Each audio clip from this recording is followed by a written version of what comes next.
Hey, good evening, class. This is Albert Padilla. This is my reflection for a week five summary of chapter eight. I did notice there was a few individuals that recap on chapter seven, so I was a bit confused. So I'll touch briefly on chapter seven and kind of focus more on what that means for chapter eight.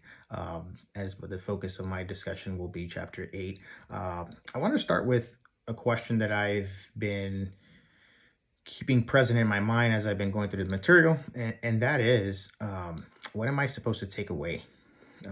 That's kind of a question. I recall reading one of the responses from one of my cohorts who shared the same sentiment as he was reading weeks four or reflecting on weeks four's text. And he asked something to the extent of, how does this help me share the gospel? And I thought it was a fair question to ask. So I myself have asked myself the same question as I kind of iterate through here. And I believe that after going through the material up until this point, I am starting to appreciate Burridge's his work, the questions that he's raising, although it's proven to be a bit contentious. His mention of the fluidity of bio probably sits uneasy for certain scholars, as we as humans like to rationalize and have kind of definitive answers within the scope of our understanding. So as we apply that, humanistic rationale against the text, specifically the Gospels. And in this case, we're talking more specifically about the Gospel of Matthew, Mark, and Luke.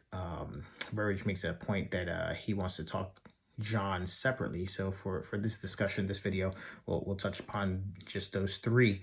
To answer that question that I posed initially, I believe that what we should be able to take away from Burridge is an ability to articulate and convey both the nuances and the variances of each of the gospels such that they complement one another. And what I mean by that is, I've myself have asked, as many people have asked, why the three accounts?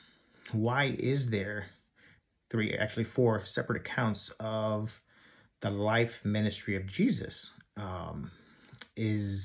Is not one enough? Is it not sufficient? If the Bible is inerrant, why? Why?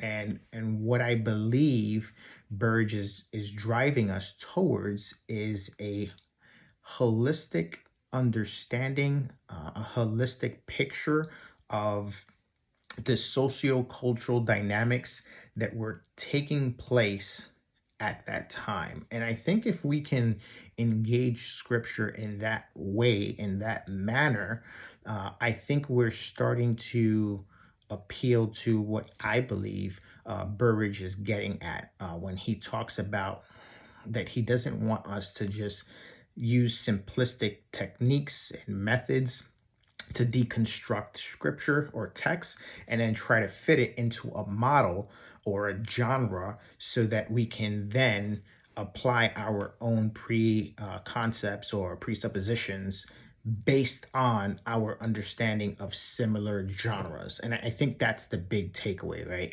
So if we look at chapter 7, I think he did a great job at kind of giving us the features. He gave us a couple of examples, I think 4 or 5 different individuals that were relevant that he uses as examples, and I won't touch upon that now. But what I really want to focus in on is those features, right? Because he begins chapter 8 by speaking of the synoptic gospels from the lens of bio, and what he states is that he wishes to utilize the understanding or the features of bio, specifically Greco-Roman bio, for application against the Gospels. And how do we apply the opening features, the subject?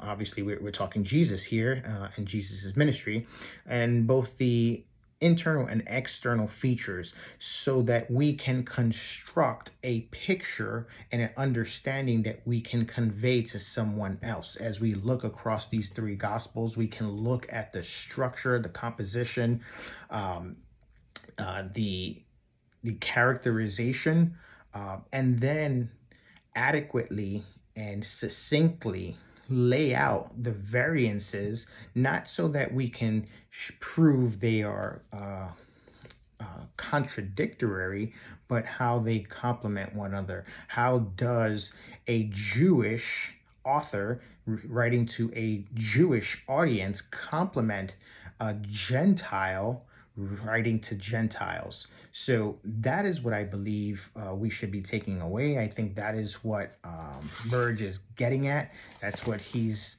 been working towards, and I think chapter 8 gives us the understanding. It arms us with the tools and different aspects that we can kind of focus in on when we're having these discussions. And ultimately, he ends chapter 8 by stating that from his perspective, the synoptic gospels belong within the overall genre of bio, whether that be a subgenre or not. That's his position, and I can see that. I don't know if I necessarily agree yet. I don't know if I'm sold completely, but I would say that as I've been going through the material, and especially, as you start talking about the scale and you start using these different terms, these different methods to analyze the text, I think it's fair and it doesn't keep us into any specific structure. So much more can be said. I think I've exceeded the time here, but I hope you enjoy this brief video. See you on the next one.